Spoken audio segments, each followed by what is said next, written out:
Hello दोस्त, जैसा कि मालूम है आरआरबी एनटीपीसी का रिजल्ट आ रहा है। लेवल 6 का 2 आरआरबी करा गया है, गुवाहाटी कर रहा हूँ, गोरखपुर और आपका रांची। क्योंकि गोरखपुर हमेशा लेट आता है, रांची भी इस बार लेट है। बाकी 19 आरआरबी का रिजल्ट आ रखा है।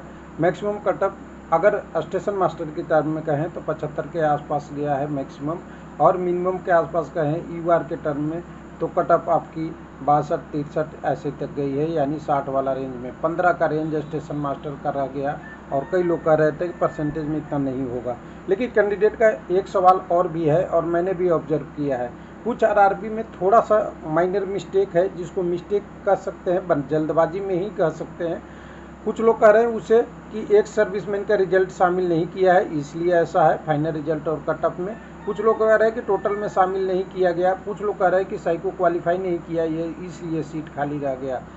तो आरआरबी कोलकाता और त्रिवेंद्रम 2 आरआरबी हैं, दोनों पे कैंडिडेट शॉर्ट हैं। मुझे पता है कैंडिडेट जितनी वैकेंसी है उतना नहीं है। कोलकाता में 363 वैकेंसी है, तो कैंडिडेट को लिया गया है 333, लेकिन लिखा हुआ है 363। त्रिवेंद्रम में भी वैकेंसी कुछ 40 है करके, एक बार देखेंगे वेबसाइट पे। चलिए जब देखिए करके देख लेते हैं तो समझ में आएगा। पहले वैकेंसी टेबल मैं खोल रखा हूँ, देखिए आप यहाँ पे देखिएगा। कोलकाता में वैकेंसी है टोटल 281 और 82 स्टेशन मास्टर लेवल 6 के लिए, जिसका रिजल्ट आया साइको के बाद। और कॉमर्शियल अप्रेंटिस की भी आई, कॉमर्शियल अप्रेंटिस में तो सही है। यहाँ 363 वैकेंसी टोटल है। अब जब पीडीएफ में जाएंगे इसके, और एक बार त्रिवेंद्रम भी देख लेते हैं तो समझ लेंगे थोड़ा दोनों का। त्रिवेंद्रम में भी वैकेंसी 340 है यहाँ पे, और दोनों का पीडीएफ देखिएगा। तो दोनों का पीडीएफ मैं लेके आपको चलता हूँ एक बार पीडीएफ दिखाने के लिए यहाँ पे। तो पीडीएफ देखिएगा। तो मैं पहले त्रिवेंद्रम का खोल लेता हूँ, कोलकाता तो आपने देख ही रखा है, वो भी दिखा दूंगा। तो त्रिवेंद्रम का भी ये रिजल्ट है पेज बाय पेज। एक मिनट, इसको थोड़ा सा मैं हाईलाइट कर लूँ। पेज बाय पेज त्रिवेंद्रम का रिजल्ट है। और यहाँ देखिए, जब पेज के तीसरे पेज पे आएंगे ना, तो यहाँ देखिए लिखा हुआ है 329 है, और जब ये काउंट कीजिएगा रिजल्ट तो 329 ही होगा। क्योंकि जितना रजिस्ट्रेशन का नंबर है, कितना रोल नंबर है, उतना ही टोटल लिखेगा स्टेशन मास्टर का टोटल। और ये पेज नंबर 3 में है। ऐसे ही आप देख सकते हैं पेज 2 और पेज 1 से रिजल्ट है। और एक बार थोड़ा वेरीफाई करने के लिए देख लीजिएगा, ये आरआरबी त्रिवेंद्रम ही है, तिरुवनंतपुरम ही है। तो ये थोड़ा सही से देखेंगे तो आपको यहाँ पे दिख जाएगा कि टोटल 329 कैंडिडेट है, 329 ही यहाँ पे क्वालिफाई दिखा रहा है। लेकिन सेम चीज़ के लिए मैं अगर कोलकाता में चलूँ, एक मिनट, यहाँ पे आरआरबी कोलकाता के रिजल्ट में चलूँ यहाँ पे, तो कोलकाता के रिजल्ट में अगर आएंगे तो यहाँ पे देखिए लिखा हुआ 363 है। और जोड़िएगा पेज बाय पेज में, वीडियो पहले ही बना रखा हूँ। यहाँ पे टोटल कैंडिडेटों का 14 गुना 5 है, यानी 70 कैंडिडेट पेज नंबर 3 में है। 70 नहीं, 68 ही है कहिए। यहाँ पे 2 लाइन खाली है। और यहाँ पे अगर देखिएगा तो यहाँ पे अगर टोटल कैंडिडेट है 43 गुना 5। और पेज नंबर 1 में देखिएगा तो पेज नंबर 1 में है कैंडिडेट करीब 10 गुना 5, यानी टोटल कैंडिडेट जोड़िएगा तो आपको मिलेगा 333 ही, जबकि लिखा हुआ है 363। ये 30 कैंडिडेटों का इशू है, और 3 कैंडिडेटों का इशू जल्दबाजी में हुआ है। ऐसा नहीं कि रेलवे ने रिजल्ट बनाया होगा तो 30 कैंडिडेट नहीं होंगे, बिल्कुल 30 कैंडिडेट होंगे इस पीडीएफ में, लेकिन जल्दबाजी में अपलोड करने में कुछ गड़बड़ हुई है। अब कुछ लोग यहाँ कह रहे हैं, मैं कमेंट पे आप लेके चलूँगा थोड़ा, एक बार लेके आता हूँ आपको थोड़ा सा, आपको समझाने के लिए कि क्या लोग कह रहे हैं, उनसे थोड़ा सा समझ लीजिए कैसे उनका लॉजिक आ रहा है। तो कुछ लोग कह रहे हैं, यहाँ पे देखिएगा, यहाँ पे कि लेवल में, बाकी लेवल में कैसे आएगा। यहाँ कह रहे हैं, यहाँ पे लोग सब अपने अपने हिसाब से अपना कह रहे हैं, सब लोग अपना अपना कह रहे हैं। कोई लोग कह रहे हैं यहाँ पे देखिए साइको में क्वालिफाई नहीं होगा, इसलिए टोटल वैकेंसी से नंबर कम दिया। तो लिखने में क्या दिक्कत था, 363 को 333 ही लिखेगा। और आरआरबी कोलकाता में लगता है आपको कि 363 लोग क्वालिफाई नहीं होंगे, ऐसा नहीं हो सकता। रिजल्ट जल्दबाजी में अपलोड करने के कारण गलती हुई है। कुछ लोग कहे गवर्नमेंट का है, एक सर्विसमैन को कुछ नहीं जोड़ा है, सब लोगों का कमेंट है। लेकिन मैं तो डायरेक्ट कहूँगा ये रिजल्ट में कोई इशू नहीं हो सकती थी, जब रिजल्ट को थोड़ा सा आराम से देख के दिया जाता। हालांकि आप जानते हैं 9/9/2021 का कोर्ट का इशू है, उससे पहले रेलवे ने रिजल्ट दे दिया।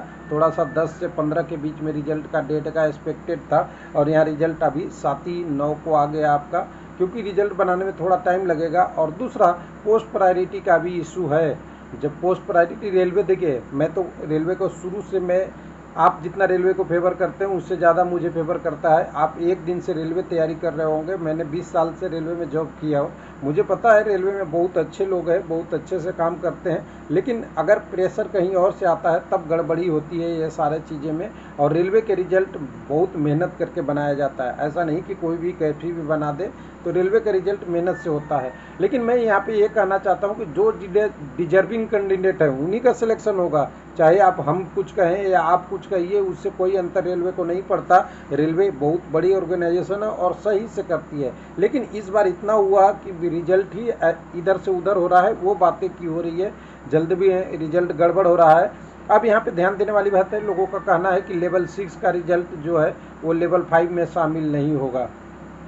अच्छी बात है, लेवल 6 में जो क्वालिफाई कर गए वो नहीं होंगे, लेकिन इशू एक है पोस्ट प्रायोरिटी की। ऐसा नहीं है कि रेलवे लेवल 6 का अलग रिजल्ट दिया है और लेवल 5 का नहीं देता। रिजल्ट अगर एक साथ भी आती तो लेवल 6 का अलग ही रहता, लेवल 5 का अलग ही रहता, लेवल 3 का अलग ही रहता, रिजल्ट तो अलग ही रहता सबका। लेकिन कैंडिडेट को एक बार में अगर मौका मिलता तो सबको क्या होता है, डिस्ट्रीब्यूशन होता है कट ऑफ पे, यानी लेवल 6 का कैंडिडेट जो क्वालिफाई करे लेवल 5 में नहीं, लेवल 3 में नहीं होगा, एक बार में ही होगा। लेकिन अभी भी जो रिजल्ट आएगा, जैसा आप कह रहे हैं कि लेवल 6 के बदले लेवल 5 आएगा, अलग आएगा, तो क्या लेवल 5 में सभी को देखा जाएगा, टॉपर को, जितने अच्छे क्वालिफाई किए हैं उनको, या लेवल 6 को छोड़ के? अगर लेवल 6 को छोड़ जाएंगे तो पोस्ट प्रायोरिटी का यूज कहाँ हुआ? यही तो मैं कह रहा हूँ, पोस्ट प्रायोरिटी का यूज कब होगा? ज्वाइनिंग के बाद तो नहीं हो सकता, ये तो रिजल्ट में ही यूज होगा।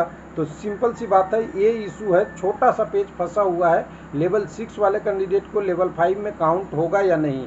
आप कहते हैं, मैं आप ही की बात मान लेता हूँ, आप कहते हैं कि होगा, तो फिर ये कैंडिडेट लेवल 6 और लेवल 5 में क्या होगा, रिपीट होगा। आप ही की मैं बात मान लेता हूँ, आप कहते हैं कि नहीं काउंट होगा, ठीक है, नहीं काउंट होगा, तो लेवल 6 में जो कैंडिडेट है उसने पोस्ट प्रायोरिटी दिया है उसका क्या होगा? तो आप दोनों तरफ से देखेंगे तो आप हाँ कहें तभी गलत, ना कहें तभी गलत। यानी रिजल्ट अलग अलग देने का एक डिफरेंस ये पैदा हो रहा है कि पोस्ट प्रायोरिटी का इवैल्यूएशन नहीं हो रहा है, यही मैं कह रहा हूँ। बाकी चीज़ें कोई दिक्कत नहीं है, रेलवे लेवल 6 का रिजल्ट दे दे, लेवल 5 का दे दे, लेवल 2 का दे दे, लेवल 6 की ज्वाइनिंग दे दे, उसके बाद लेवल 5 का दे, कोई अंतर नहीं पड़ता। जो डिजर्विंग कैंडिडेट है, जिसका अच्छा मेरिट है, वही सेलेक्ट होगा। लेकिन इशू ये पड़ रहा है कि लेवल 5 और 6 देगा तो कौन सा पैटर्न यूज करेगा? लेवल 6 वाले को लेवल 5 में अलाउ करेगा, क्योंकि सीबीटी सबका अलग हुआ है, रेलवे के हिसाब से सीबीटी 2 अलग हुआ है, लेवल 6 वाला लेवल 5 में भी जा सकता है, लेकिन 1 जॉब 1 कैंडिडेट ही तो करेगा। ऐसा नहीं कि एक कैंडिडेट 4 जॉब करेगा और 4 सीट घेर लेगा, ऐसा तो अब हो नहीं सकता फाइनल रिजल्ट में। तो यहाँ इशू ये बन रहा है कि लेवल 6 वाला को लेवल 5 में क्वालिफाई करा दिया जाए, तब सीट डबल हो जाएगी, मतलब एक सीट पे 2 सीट एक ही आदमी, 2 सीट एक कैंडिडेट कवर कर लेगा। लेकिन अगर लेवल 6 वाला लेवल 5 में क्वालिफाई नहीं कराता है तो इशू ये होता है कि उसकी पोस्ट प्रायोरिटी अगर दिया हुआ है वो उसका यूज नहीं होगा। बस इतना ही सा कंसेप्ट है। मैं रेलवे को कभी नहीं कहता कि रेलवे गलत कर रहा है, क्या कर रहा है, सारा अधिकार रेलवे के पास है कि उनको रिजल्ट कैसे बनाना है, रेलवे क्या करना है, ये सब कुछ सही है। लेकिन एक आप कॉमन थिंकिंग ये आपको रख के चलना पड़ेगा। कॉमन थिंकिंग ये होता है कि एक पोस्ट एक रिजल्ट, बिल्कुल सिंपल सी बात है। ऐसा रिजल्ट बननी चाहिए जिससे कि कैंडिडेट एक हो, एक पोस्ट हो, आपने पोस्ट प्रायोरिटी उससे भरवाया है कि आपको कौन सा पसंद है पोस्ट, तो उस पोस्ट उसको देना चाहिए अवेलेबल होने पे। लेकिन आप न तो पोस्ट प्रायोरिटी दे रहे हैं, न 1-1 वाइड कैंडिडेट के कर रहे हैं, यानी एक में जाएंगे तो आपकी 1-1 का रेशियो नहीं बनेगा और दूसरे में जाएंगे तो पोस्ट प्रायोरिटी नहीं होगा। यही एक डिफरेंस है। बाकी रिजल्ट सब कुछ थोड़ा बहुत माइनर मिस्टेक होते रहता है। जैसे कोलकाता में इन्होंने 30 कैंडिडेट को नहीं दिया है, वो रिवाइज रिजल्ट आ जाएगा, मुझे पता है। अब वो रिवाइज में उन्होंने PDF दोबारा डालेंगे, मुझे पता है वो आना है। लेकिन अगर रिजल्ट को कहें तो रिजल्ट में इशू यही है कि थोड़े से जल्दबाजी में थोड़ा सा डिसीजन चेंज हो रहा है, और वो डिसीजन चेंज माइनर फ्रैक्शन में है जो अभी लोगों को नहीं समझ में आ रहा है।